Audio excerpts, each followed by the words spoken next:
noches, bienvenidas, bienvenidos. Palabra suelta con usted. Este día, lunes 4 de junio de 2012, vamos a hablar de un libro que se va a presentar mañana y en relación a ese libro están nuestros invitados. Los presentaré luego de la única pausa que tenemos, como siempre, en Palabra Suelta. Antes hablarle de lo que nos propone un historiador británico. La caída de Roma sirve para recordarnos que las sociedades complejas pueden quebrarse y de hecho se quiebran. Pero en su momento la sociedad también puede recuperarse. Después de todo, las sociedades están hechas de personas, dice Michael Wood, historiador. Claro que median muchos años y las condiciones entonces eran muy diferentes si lo comparamos con Roma. Para empezar, las democracias de masas son mucho más complejas que el mundo romano, pero la historia nos dice que las sociedades complejas sí colapsan y la gran constante, además del clima y las fuerzas económicas, es la naturaleza humana. Las sociedades antes como ahora están hechas de personas y frecuentemente son destruidas por esas personas, señala. Además del poder de las armas y la influencia del cristianismo, que algunos autores consideran clave en el colapso de Roma, algunos opinan que hay otros factores que jugaron un papel decisivo y que son relevantes hoy. Primero, explica el historiador Wood, está la creciente desigualdad entre las clases sociales. Cuando los ricos y los pobres comienzan a vivir de forma completamente diferente, esto lleva, tanto antes como ahora, a que los pobres decidan prescindir o salir del Estado. Todos los estudios sugieren que la sociedad está más contenta cuando se reduce la distancia entre los pobres y los ricos, explica Woods. Incrementa esa diferencia y afectarás los valores y actitudes de una sociedad, así como la posibilidad de lograr cosas a través del cobro de impuestos, añade este mismo historiador. Pequeñita reflexión, hay que siempre guardar las distancias a propósito de lo que sucede en la región y de lo que sucede particularmente en Europa. La única pausa, como se lo advertía, en esta entrega de Palabra Suelta, y ya regresamos con nuestros personajes de esta noche.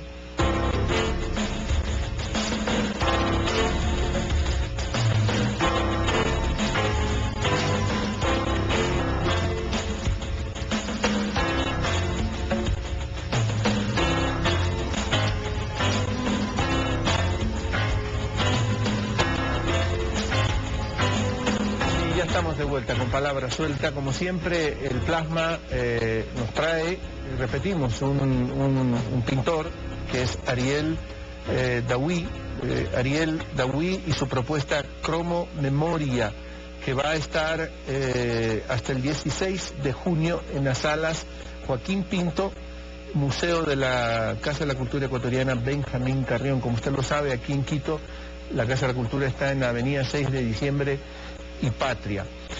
También le hablé de la presentación que se hará mañana 5 de junio, fecha clave en la historia del Ecuador, es un referente en nuestro país, el 5 de junio, el triunfo de la revolución, más que liberal, alfarista. Para algunos pensadores, Alfaro estuvo mucho más allá del liberalismo político de esa época, no hay que confundir con el liberalismo económico. Así que Ecuador vivió un proceso alfarista y decía que mañana, coincidiendo con esa fecha, en el Centro de Convenciones Eugenio Espejo, aquí en Quito, se va a lanzar un importante libro, a redistribuir,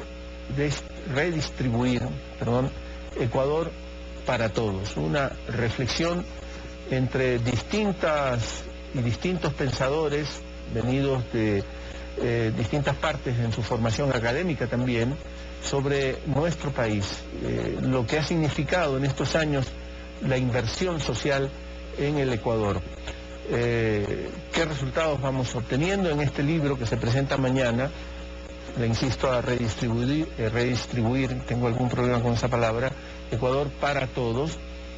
Hay también posiciones críticas desde un pensamiento académico sólido, así que la crítica, cuando está sustentada y es sólida, pues siempre será importante, ¿no?, reflexionar a partir de ella. Este libro ha tenido un coordinador clave, que es el español, doctor en economía, Alfredo Serrano Mancilla, y él está con nosotros. Bienvenido, Alfredo. Gracias por estar aquí en Palabra Suelta, a pesar del corre-corre de la presentación de un libro, como es lo que va a pasar mañana, ¿no? Muchas gracias y gracias por invitar a compartir este libro colectivo. Sí, es un libro colectivo y has debido tratar con un montón de pensadores con una estupenda preparación académica. He estado revisando ahí la lista y el que menos tiene 2 doctorados.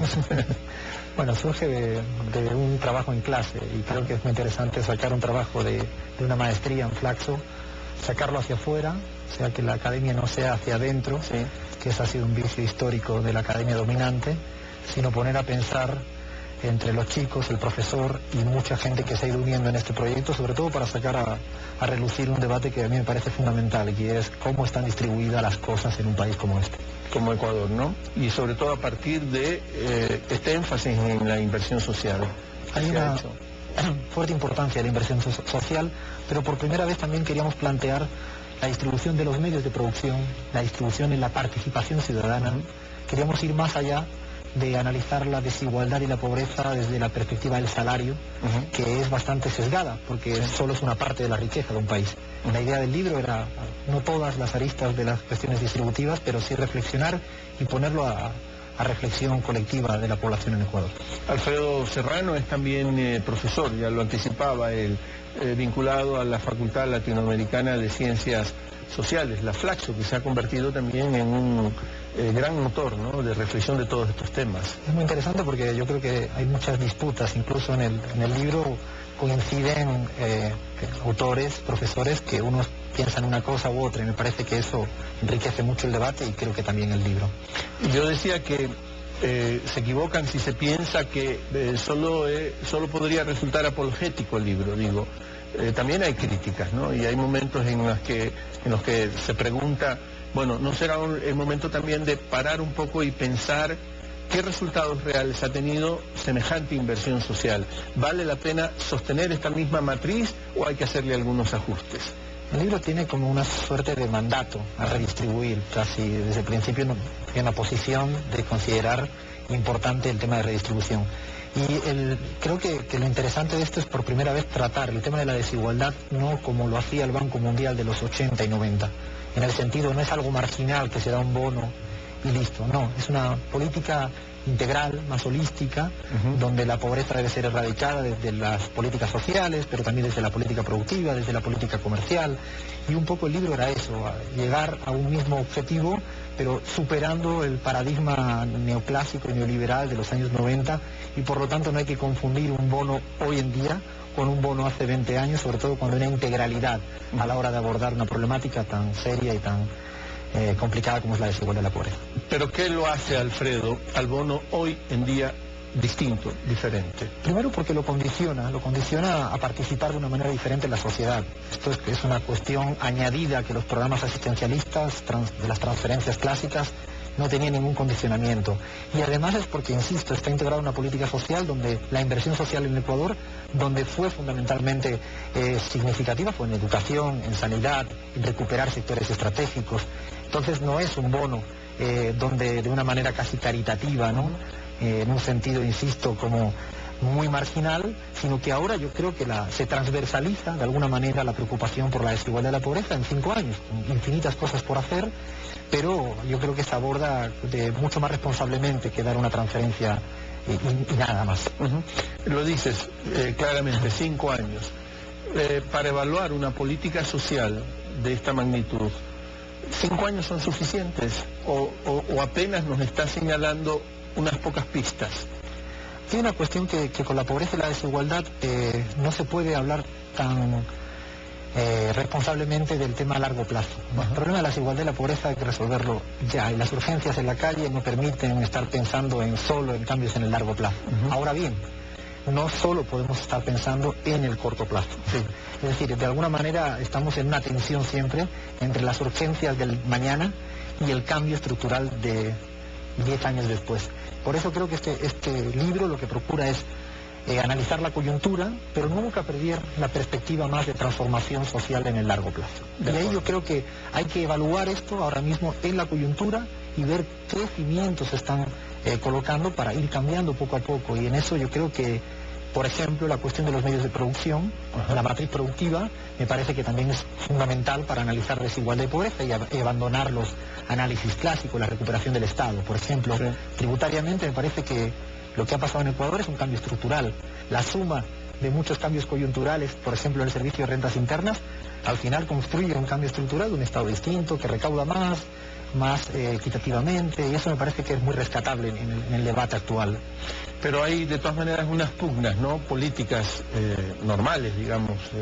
Se están moviendo muchas cosas en la sociedad ecuatoriana, así que las pugnas son hasta legítimas, uno podría decir. Pero en el Ecuador, Alfredo, por ejemplo, hubo un gobierno, tú eres doctor en economía, curioso de la historia, te imagino así también, Jaime Roldós, que la Constitución ya de 1978-79 mandaba a invertir el 30% del presupuesto general del Estado en educación. Y fue el único presidente de aquella época que intentó cumplir con eso, ser coherente con lo que le decía la Constitución. Murió Roldós. Y al año, los analistas, los pongo un poco entre comillas, dudo un poco de su honestidad intelectual, decían, bueno, invertimos el 30% en educación. ¿Y qué resultados produjo en la sociedad ecuatoriana? Un año, y ya querían hablarnos de los resultados.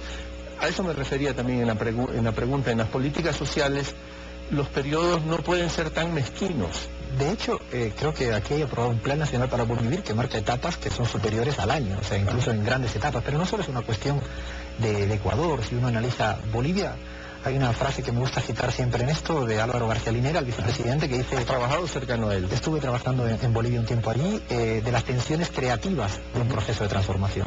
No existe transformación sin que haya una tensión entre unos y otros.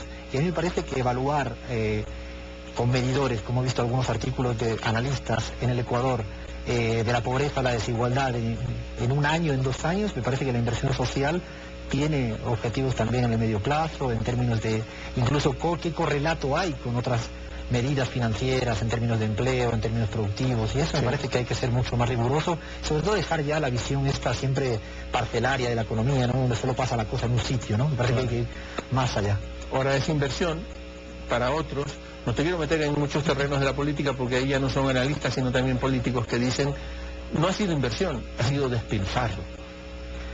Bueno, el despilfarro es el que pasa en Europa, donde sí hay una subida a la deuda pública para salvar al banco. Y aquí en Ecuador creo que de eso también algo sabéis. Sí. Yo nunca considero despilfarro cuando el bono de desarrollo humano acaba en términos monetarios sacando a mucha gente de los umbrales de pobreza, pero no solo eso, sino donde el desempleo, bueno, hay ciertas mejoras. Y no solo el desempleo, que en el Ecuador es una variable que todavía no dice tanto, el subempleo también se reduce, creo que en 11 puntos en los últimos años.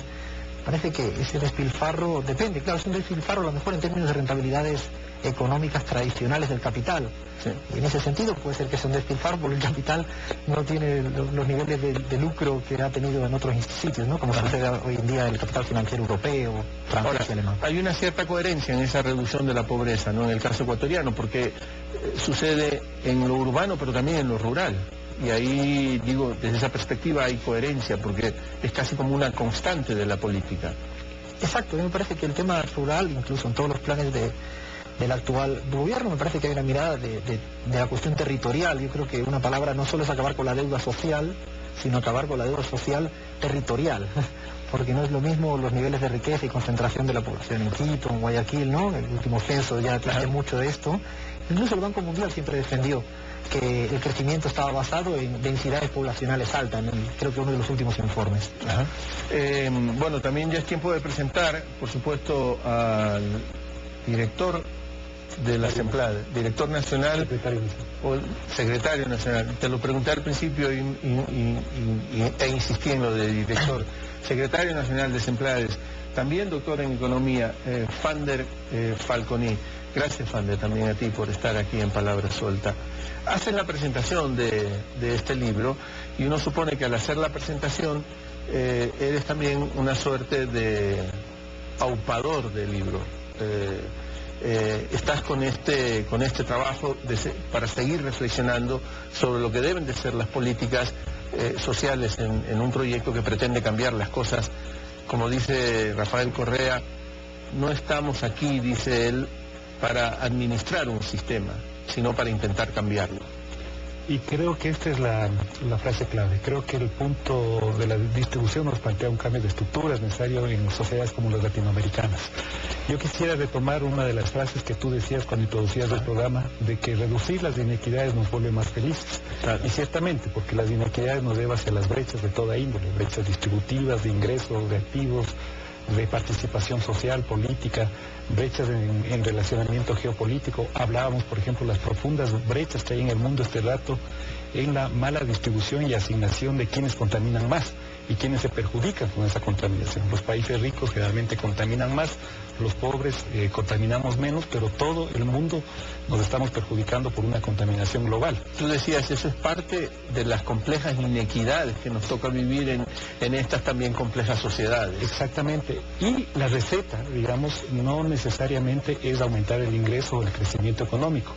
Ahora está circulando un libro que está causando un gran revuelo a propósito de libros, que se llama Prosperidad sin crecimiento. El autor es Tim Jackson, está traducido a más de 30 idiomas, y él plantea que la receta de la felicidad no necesariamente es el crecimiento, sino que él plantea que en las sociedades ricas debe constituirse lo que se llama decrecimiento económico.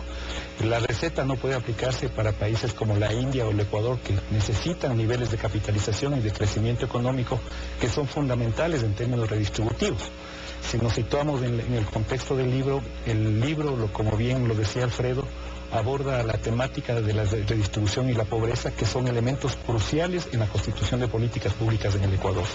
Un tema es la reducción de la pobreza, que la podemos medir por condiciones objetivas y subjetivas, pero otro tema muy profundo es las inequidades. ¿Por qué? Porque las inequidades generan correas de transmisión entre generaciones. Las inequidades nos llevan a vulnerabilidades de sectores realmente deprimidos en las sociedades latinoamericanas. ¿Y qué quiere decir, Fander? Ofrezco disculpas por las interrupciones. En ese pequeño texto introductorio también este historiador Woods habla de que si se siguen abriendo las brechas de esa inequidad, mucha gente va a salirse del Estado. ¿Qué quiere decir eso? Nos dice fundamentalmente que si nosotros no logramos inclusión en sociedades latinoamericanas, en realidad estamos al borde de situaciones realmente dramáticas. En el 2010, Naciones Unidas, por primera vez, porque generalmente ha abordado los temas de desarrollo, los temas de pobreza, hizo un informe regional sobre desarrollo humano que estaba situado en los problemas de la equidad. Y llega a algunas conclusiones muy importantes. Primero, América Latina es la región más desigual del planeta, incluso más desigual que el África subsahariana, es decir, donde las polaridades de ingresos son mayores en las sociedades latinoamericanas. Una segunda conclusión muy importante es que en el llamado modelo neoliberal, que yo le denomino el capitalismo salvaje, siguiendo a Juan Pablo II, las brechas se ahondaron. Es decir, el neoliberalismo lo que produjo es un ahondamiento de brechas. Es decir, los ricos se volvieron más ricos, los pobres se volvieron más pobres. Tercero, que la inequidad es un problema que se transmite de generación a generación. Es decir, hay correas de transmisión de generación a generación. Y los más vulnerables generalmente son las mujeres, los pobres que viven en condiciones rurales. Por lo tanto, digamos, el gran mensaje, y por eso nosotros el sello del libro, el libro a redistribuir, está auspiciado por la Secretaría Nacional de Planificación y Desarrollo, es que sí podemos tener políticas públicas activas e inteligentes para reducir la pobreza, que es un problema, pero también para reducir las brechas distributivas. Y lo que hacemos es una evaluación comprensiva de cuáles podrían ser las políticas más costo efectivas para lograr mayores reducciones de brechas y lograr sociedades mucho más inclusivas, y concretamente en el caso del Ecuador. Mañana se presenta este libro en el Centro de Convenciones Eugenio Espejo, que es el antiguo Hospital Eugenio Espejo, a las 6:30 de la tarde. No dice la presentación quiénes van a... Alfredo, ¿estarás tú interviniendo? ¿Quién más hará una lectura crítica del libro? En fin. Estaré interviniendo, estará también el director del Servicio de Rentas Internas, Carlos Marx, porque hay un bloque tributario, claro, que interesa este proceso. Sí. Estará la ministra coordinadora de la política económica, Janet Sánchez, que de hecho escribió un capítulo sobre inversión social, sobre políticas sociales. Fander en última hora no podrá estar mañana porque tiene que viajar, y además habrá una lectura crítica de Magdalena León, con la idea también de someternos siempre a una opinión crítica que probablemente siempre será bienvenida. Fander, decía yo que en el libro también hay observaciones y críticas que dicen, bueno, no será el momento de poner un freno, pensar cuáles han sido los verdaderos resultados de toda esta inversión social para ver si modificamos en algo la matriz, la propuesta. ¿Tú qué dices a eso? Que estás en el día a día de todos estos temas. O sea, que creo que la reflexión es importante y creo que las distintas opiniones ayudan finalmente a retroalimentar un debate y a construir posiciones de país y a unificar criterios de política pública, y de por sí el debate es sano. Ahora, en el caso del Ecuador, yo creo que hay logros significativos. Sobresalen en el país los logros alcanzados en pobreza y en reducción de desigualdad. Si uno mira, digamos, ya los datos concretos, en el caso del Ecuador, la pobreza nacional se reduce en 9 puntos en el periodo diciembre del 2006, diciembre del 2011. Esos son los datos de las encuestas nacionales de empleo, desempleo y subempleo que nos proporciona el INEC. Y lo más interesante en el caso de la estrategia de desarrollo del país es que la inequidad también se reduce en 7 puntos, medida por ingresos. Solo una breve disgregación aquí, tanto en pobreza como en equidad hay varias maneras de medir. Podemos medir la pobreza por consumo, podemos medir por ingresos, lo que se llaman condiciones objetivas. También hay condiciones subjetivas, como alguien se puede sentir pobre subjetivamente. En el caso de la medición de la equidad por nivel de ingresos, lo que se ve en el caso ecuatoriano es que hay una caída de 7 puntos. Es decir, la estrategia de desarrollo, el modelo de acumulación que estamos siguiendo, no solo es un modelo que está generando crecimiento económico, sino que también está generando patrones distributivos. Y esto es un magnífico resultado para una sociedad donde en la visión anterior, en el modelo neoliberal, las brechas se polarizaron. Y creo que lo que podríamos desprenderse de aquí es que la política pública está siendo eficaz en términos de crecimiento económico, mejores niveles de distribución, y eso tiene algunas explicaciones. Una es la generación de empleo, que siempre es el mejor instrumento para reducir equidades, y dos, toda la inversión profunda que se está haciendo en materia de construcción de capacidades humanas, que es el otro elemento fundamental para superar las trampas de pobreza y las trampas de inequidad. En casi todas las instituciones que trabajan en estos temas sociales hay consenso, ¿no? Hay resultados en la política para abatir los niveles de inequidad, bajar los niveles de pobreza, y en casi todas las áreas. Niños trabajando menos, por ejemplo, ya no en basurales, ahí la reducción es a 0. Todavía vemos niños y niñas en la calle, lo cual siempre será terrible, y mientras haya uno solo, quiere decir que las políticas sociales tienen que seguir metiéndole énfasis en esos temas. Escuchaba hoy a una de esas ONGs decir, hay resultados en todas partes. No hay resultados, por ejemplo, en el embarazo prematuro, precoz en la sociedad ecuatoriana, que tiende a elevarse, a crecer más bien, antes que bajar. ¿Hay alguna reflexión que tú tienes en relación a eso, Fander? Sobre lo primero, sí, acabamos de publicar incluso un estudio que se llama el análisis costo-beneficio del trabajo infantil, de erradicar el trabajo infantil. Es un estudio conjunto con Juan Ponce, y el estudio tiene algunas conclusiones bastante importantes. Primero... Juan Ponce, el nuevo secretario de... El nuevo director de la Facultad Latinoamericana de Ciencias Sociales de Ecuador. El estudio tiene algunas conclusiones importantes. Primero, en el Ecuador, efectivamente, se ha logrado erradicar el trabajo de los niños, niñas y adolescentes en basurales. Es una magnífica noticia. Sí. Segundo, cuando uno mide la incidencia del trabajo infantil, es decir, la incidencia quiere decir los niños, niñas y adolescentes que trabajan en relación al total de niños, niñas y adolescentes del país, cae del 17% ubicado en el año 2006 al 5.8% en el año 2011.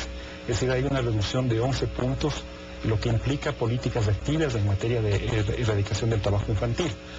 Lo tercero, que es un buen resultado del estudio, porque es un análisis costo-beneficio de lo que implica erradicar el trabajo infantil, es que los costos de erradicar el trabajo infantil en los próximos 20 años podrían ascender a $930 millones. pero los beneficios de erradicar el trabajo infantil en términos de educación, competitividad, en términos de producción, ascienden o superan los 1.100 millones de dólares. Es decir, es mucho más costo efectivo, incluso poniéndolo en términos crematísticos o en términos de dinero.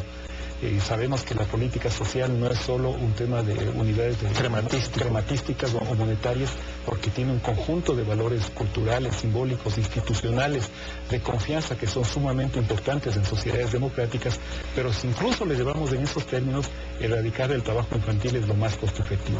Y hay otro resultado que es muy interesante, Javier, que es la incidencia de los niños, niñas que están en este momento accediendo al sistema educativo. Es decir, no solo que hay una reducción o erradicación del trabajo infantil, sino que hay un mayor número de niños y niñas que no trabajan y acceden al sistema educativo. En el caso del Ecuador, esto pasa del 77% al 90% entre el 2006 y el año 2010. Es decir, hay un incremento de 13 puntos. Si compones un poco los resultados de lo que estamos hablando, quiere decir que la economía del Ecuador creció en términos importantes el año pasado, cercano al 7.8%, es el tercer crecimiento de América Latina, es una economía que está generando redistribución, pero es una economía que también, o una estrategia de desarrollo, que también está generando cambios importantes en materia de creación de oportunidades y opciones. Y estamos todavía en la fase de crecimiento. Te había planteado esto del embarazo precoz, que es un problema social también en el Ecuador, y no sé si hay alguna lectura que todavía se pueda hacer a estas alturas. Sí, es un real problema. Yo entiendo que hay una disposición muy clara de articular una política coherente, firme. Hay estrategias para reducir. Seguramente la migración, por ejemplo, no deseada, habrá impactado en todas estas cuestiones. Te saco un poquito del libro, Alfredo Serrano, es el coordinador de este libro que se presenta mañana en el Centro de Convenciones Eugenio Espejo. Fander ha hablado del capitalismo salvaje, el neoliberalismo. Sin embargo, hoy Europa, en medio de su crisis, hay 5 o 6 funcionarios del Banco Central Europeo, que también está ahí la directora del Fondo Monetario Internacional, que plantean claras políticas neoliberales para intentar salir de la crisis profunda que hoy padece Europa, particularmente algunos países, ¿no? ¿Tú qué opinas de eso? Es como el remedio igualita a la enfermedad, una cosa así, ¿no? Vengo de discutir, creo que te decía antes, de Inflaxo, y lo que un poco yo defiendo es que, primero, hay como una actualización neoliberal del consenso de Washington, que algunos autores le dicen el consenso de Frankfurt. Y yo creo que es una mezcla de una doble política muy interesante, y es esa salida neoliberal a la crisis del neoliberalismo, o sea, más de lo mismo, en términos de desmantelar el estado de bienestar, ajustar en educación, en términos de reformas laborales, eso por un lado. Pero lo interesante, o lo que yo creo que hay que estar ahora como muy atento, es que algunos autores le dicen el capitalismo corporativo. O sea, el Estado empieza a participar, pero en determinadas corporaciones económicas. El caso de España es 40.000 millones de euros a la banca. A la Bankia, que además sufrió un proceso de pseudo privatización, y lo interesante no es que le van a dar 40.000 millones, lo más perverso de este sistema es que está establecido en la última regulación financiera que luego es vendible. O sea, desintoxicamos a la banca privada, intoxicamos a los ciudadanos para luego vender la banca saludable y saneada. Por lo tanto, yo creo que lo que está discutiendo hoy en Europa, que insisto que no podemos decir que es técnico, sino es una discusión política. Los académicos siempre nos escondemos en las herramientas técnicas y es la mejor forma de hacer encubiertamente política. Hoy en día la discusión es que Alemania sigue comprando deuda pública al 0.17%, es a 5.000 millones de euros, la última emisión de deuda pública. Y en cambio seguimos en España, en Grecia, preocupándonos en última instancia para pagar la deuda, que de hecho el acreedor es la banca privada alemana y francesa. Esa es un poco la política actual en Europa, y veremos si al final hay una tensión en alguna otra propuesta de un pacto social, que veremos a ver si realmente eso trasciende. Veremos a ver qué sucede con las propuestas de François Hollande en Francia, y también qué pasa en Grecia, que lo que plantea ya no es un no al neoliberalismo, es que interpela frontalmente al capitalismo. Sí, y el candidato más opcionado parece ser que se va a salir de la lógica de la austeridad del Banco Central Europeo, ¿no? He leído también a Krugman, este economista ganador del Nobel de Economía, y dice, es absurdo, con austeridad van a profundizar la crisis, hay que invertir y alguien tiene que hacerlo, y Krugman dice, es el Estado, es el modelo que se siguió en la Gran Depresión, y Teotonio dos Santos, que estuvo también por Flaxo, decía, antes de la Gran Depresión y sobre todo de la Segunda Gran Guerra, la inversión pública era el 5 o 6% del PIB, del Producto Interno Bruto de esos países. Después llegó a ser hasta el 60 o el 70% del Producto Interno Bruto. Querer atacar al Estado es suicida, dicen ellos. ¿Cómo es que pueden insistir en esas políticas? Creo que la preocupación de la política neoliberal, de la integración tan aplaudida hace muchos años por tanta gente de la Unión Europea, se basaba un poco en no tener una consideración, o sea, las políticas de aumento de rentas salariales siempre estaban sujetas a la renta del capital, o sea, la rentabilidad del capital, a través de una financiarización de la economía, ¿no? Y hoy en día la salida que se plantea en Europa yo creo que es más de protagonismo del Estado, pero hay otra cuestión que yo creo que Syriza lo plantea ya en Grecia, y es, vamos a ver qué pasa con pagar la deuda, o sea, o moratoria o revisemos la deuda, porque también habría que ver en qué condiciones fue obtenida la deuda. Hoy ponía un dato, en España en el 2007, la deuda pública era solo el 37% del PIB. ¿Y ahora cuánto es? Ahora está en el 80%, proyectado para el 2012, pero es que Alemania en el 2011 todavía tenía una deuda pública superior. El dato es que el 2/3 de la deuda total en España es privada. La deuda pública sigue siendo 1/3 del 400% del PIB, que a día de hoy tiene la deuda total en España. Por lo tanto, creo que hay que interpelar bien a quienes son los verdaderos responsables de esta crisis en la Unión Europea. Syriza es el partido griego más opcionado para ganar las próximas elecciones, partido de izquierda en Grecia, y que está planteando una salida total de los dictámenes de Alemania, porque es prácticamente la señora Angela Merkel la dura en esta posición. Fander, sin embargo, voces críticas en el Ecuador dicen, de todos estos avances de las políticas sociales que dan resultados en reducción de la inequidad y de la pobreza, dicen, pero la matriz de acumulación es exacta, resulta intocada. Las 50 grandes empresas antes de este periodo, que es el periodo del análisis, son las mismas que en este periodo, y que el modelo no ataca entonces ese modelo de concentración, con lo que quieren decir que el modelo está intacto.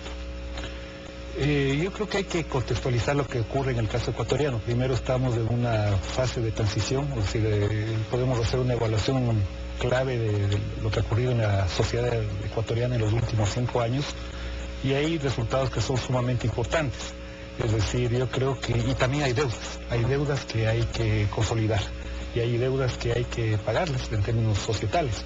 Y el presidente ha sido uno de los más claros y precisos en señalar cuál es la agenda de transformación para una eventual profundización del gran concepto que es la revolución ciudadana. Ahí están, por ejemplo, los aspectos distributivos en materia de tierra. Ahí están los elementos de productividad que hay que trabajar también en la gestión, uso de la tierra. Están los elementos de calidad en términos del mejoramiento de la profundización de la inversión pública. Están los elementos territoriales. Es decir, creo que ahora un gran reto y un gran desafío de política pública es diferenciar los aspectos de inversión en el territorio, haciendo mucho más efectivos nuestra ejecución de política pública. Pero también hay un conjunto de logros, Javier, y esto es muy importante. Y creo que hay que hacer un parte de aguas con lo que teníamos en el año 2006. Teníamos un Estado absolutamente desmantelado, una deconstrucción de políticas públicas. Las empresas públicas nos habían dejado en el peor de los escenarios. Basta recordar cómo nos dejaron a Petroecuador o a las eléctricas con los peores vicios de las empresas telefónicas. O las telefónicas, con los peores vicios de las empresas públicas y privadas. piponazgos, latisueldos, cargos hereditarios, falta de inversión, de consolidación de inversión pública, y creo que todo eso se está revirtiendo paulatinamente.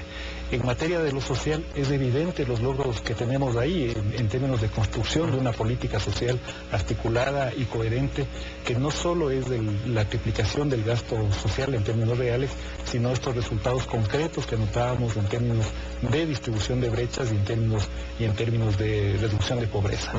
En materia productiva, ciertamente nosotros tenemos un problema estructural, Javier. Tenemos una incesión histórica en los mercados internacionales, en general en América Latina, somos vendedores de productos primarios. Esa es la consolidación de nuestra matriz productiva prácticamente desde el siglo XIX. El Ecuador se insertó en forma temprana en los mercados internacionales a través de la venta de cacao, de banano. Posteriormente fuimos grandes exportadores de petróleo en los años 70, luego vino el boom de las flores, de espárragos, de la Sierra Central. Ese ha sido el constitutivo de nuestra matriz productiva. Y lograr esa diversificación es una tarea de mediano plazo, para lo cual creo que se están dando ya los pasos centrales en ese sentido. Por ejemplo, un gran aspecto de diversificación de la matriz productiva es la inversión en generación eléctrica. Se calcula que en el 2016, cuando entren en operación los grandes proyectos eléctricos, nosotros estamos en capacidad de transitar hacia una economía mucho más ligada a los servicios. Podemos vender energía, incluso podemos ser superavitarios en términos de energía, y esto es un elemento fundamental de un cambio de la constitución de la matriz productiva. Pero creo que esto es un paso adelante. Lo que simplemente te hago reflexionar es que nosotros nos encontramos con un país con un conjunto de obstáculos estructurales ya dados y creados en el año 2006, y es muchísimo lo que se ha avanzado en estos 5 años, pero también hay un conjunto de desafíos que tenemos que atacar, y eso está dentro de nuestra programación y de nuestra planificación. En esto de las políticas económicas, Fander, te sé a ti preocupado también de los temas ambientales. ¿Cómo se incorporan estos temas al desarrollo económico? Esto es muy importante porque incluso tiene que ver con el libro A Redistribuir, porque no solo es que tenemos inequidades territoriales, de ingreso, de mala distribución de activos o de participación social, sino que tal como está constituido el mundo tenemos unas profundas inequidades en que yo te decía, entre quienes contaminan, quienes recibimos esa contaminación, y cuál debe ser el nuevo constitutivo de la estrategia de desarrollo. Tú hablabas sobre el tema de la crisis europea. Yo diría que el tema es de mayor calado. Yo creo que estamos a las puertas de una especie de crisis civilizatoria que se expresa fundamentalmente, o cuya irrupción mayor son los problemas de cambio climático y la pérdida y el menoscabo de la calidad y de la cantidad de recursos naturales en general en el mundo. Frente a esa crisis civilizatoria no podemos pensar las estrategias de desarrollo en la forma usual. Esto es solo con la medida, con las recetas del crecimiento económico. Y por eso yo te traía a colación este libro de Tim Jackson, Prosperidad sin Crecimiento, porque justamente él propone esto. Él propone que los países más ricos deben entrar en lógicas de crecimiento económico. Pero mejor redistribución interna. Pero mejor redistribución interna, y que no podemos pensar solo las políticas de desarrollo en función de la economía y de lo social. Que hay una tercera pata que nosotros debemos mirar en todas las estrategias de desarrollo, que tiene que ver con la sustentabilidad. Porque la sustentabilidad es la economía real. A veces la economía ignora, digamos, que estamos en un mundo físico limitado, donde tenemos recursos naturales limitados, y además que los grandes consumos de energía de las sociedades más ricas están desbordando esos límites planetarios. Por lo tanto, ya las estrategias de desarrollo y las estrategias de distribución no solo pueden pensarse desde el lado de la economía y la sociedad, sino que también tienen que pensarse desde el lado de la sustentabilidad física. Y esa es una tarea fundamental también cuando estamos pensando políticas redistributivas y políticas de sustentabilidad. Fander Falconi, economista. Alfredo Serrano, también economista, Alfredo, y sigo aprovechando esta formación tuya de economista, porque también se oye al interior de mi país, de Ecuador, que lo conoces mucho, que vienes con mucha frecuencia, que eres profesor de Flaxo, que conoces América Latina en general. Dicen, pero el modelo es más de vitrinas. Lo escuchaba hace poquito a unos economistas críticos del modelo, y no se ven fábricas. La fábrica como sinónimo de sustentabilidad y de garantía de un crecimiento. ¿Qué responderá a eso?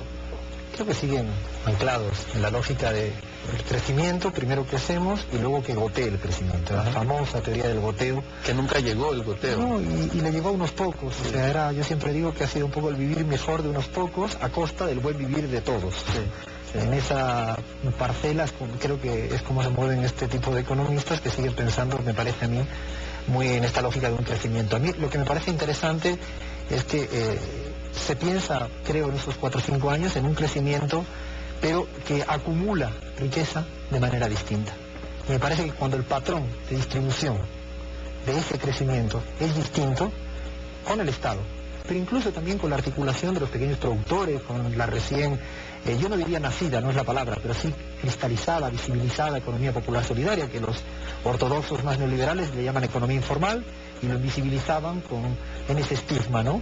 Me parece que sí que hay una incorporación de los pequeños productores, todavía creo que es lento, precisamente como decía Fander, por esta estructura vieja agroexportadora de grandes agroexportadores, y me parece que ese sí es el reto. Yo creo que sí hay un reto en el corto plazo, que ahora que hay un Estado nuevo que redistribuye el excedente económico, y que de alguna manera lo va distribuyendo a través de empleo, me parece que ahora sí el reto es de alguna manera que hay una incorporación de diversificación productiva, pero yo ahí siempre me gusta aclarar, y por ahí de lo de distribuir, que diversificar productivamente no es solo producir distinto, o mejor dicho, productos distintos, sino también que sean productores distintos. Claro.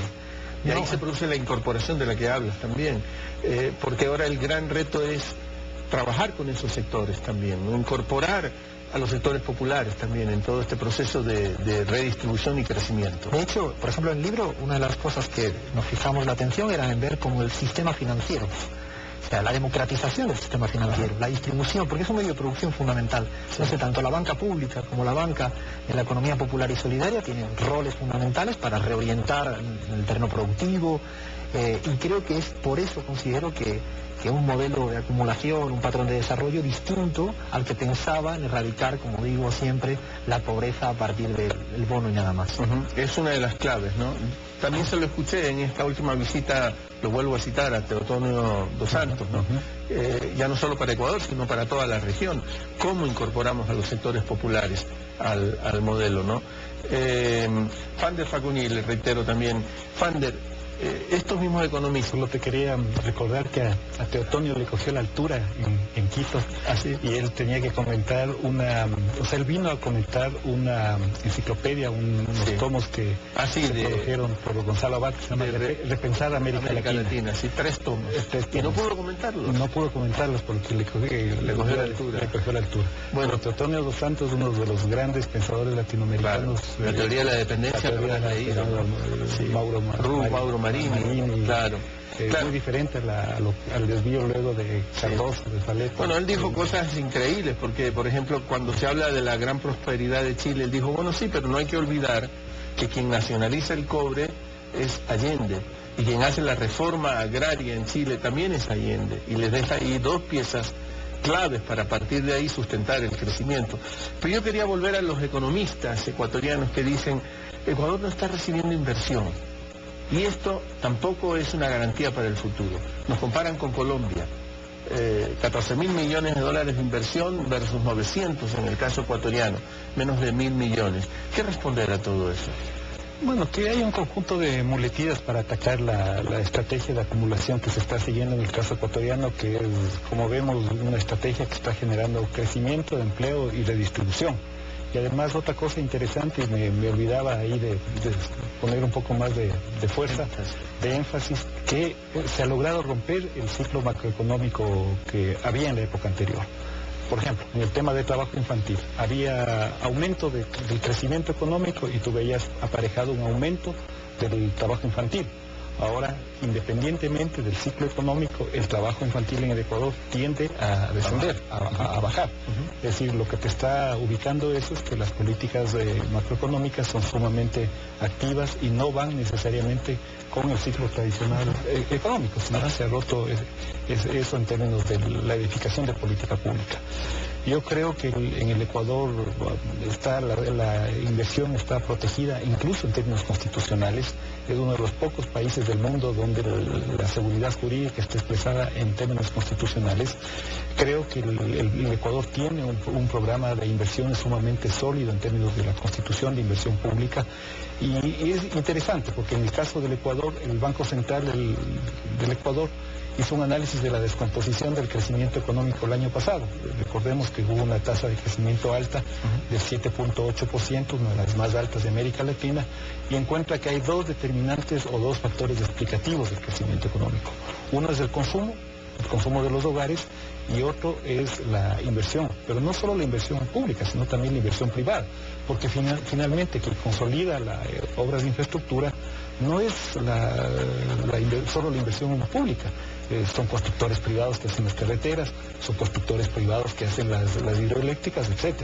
Es decir, yo creo que más allá de los muletillas y los agoreos del mal que todo critican, creo que la ciudadanía va sintiendo que la estrategia de desarrollo se consolida y hay retos, evidentemente, que tenemos también en términos de política pública. Uno de los puntos interesantes del libro, Javier, es que no solo, digamos, ubica un diagnóstico o un debate alrededor de los temas distributivos o los términos de pobreza, sino que yo creo que hay una clave de lectura importante en términos de la construcción de política pública. Y eso es otro de los valores añadidos que tiene el libro a redistribuir. A redistribuir Ecuador para todos. Mañana se presenta este libro, el coordinador es Alfredo Serrano Mancilla, 6:30 de la tarde.